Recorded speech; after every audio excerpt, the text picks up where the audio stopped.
Overrated? I thought so all year. I was impressed with Boston, and I asked the question early in this season. Yeah. The way the bench is playing, is that sustainable?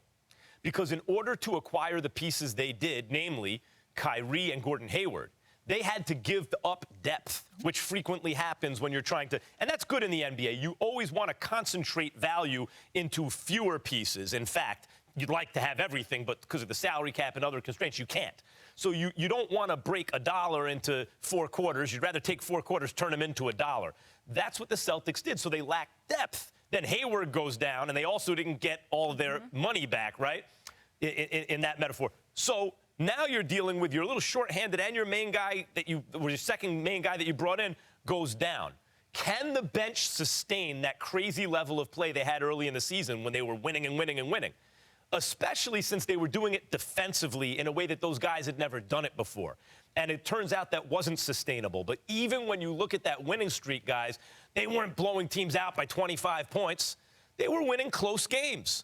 The Celtics were winning games that kind of could have gone either way, and Kyrie's a great finisher. You know, if you want to ISO Kyrie, good luck. And so they were, but I never thought that they were the world beaters, I think, that some had hoped they would become. I still felt that they were a year away, a Gordon Hayward coming back away, and maybe a LeBron declining or leaving Cleveland away from being what people wish they were this year. I disagree. And the reason why I don't feel they were overrated and I don't feel we overhyped them is because they made a name for themselves by playing defense. It wasn't like Kyrie was playing at a superstar caliber level that wouldn't be sustainable, and the other guys were playing lights out in a way that would be sustainable. You know, you got the Jaylen Browns and the Jason Tatums of the world averaging 14 and 15 respectively around that during this season. But what their signature was about was defense. They've lost 4 of their last 5 games. And in those games, they've given up 104, 111, 121, 129 points. That's not at home. Right. Season worse for them. But what I'm saying to you is that's not going to happen. Those are the kind of things that are fixable.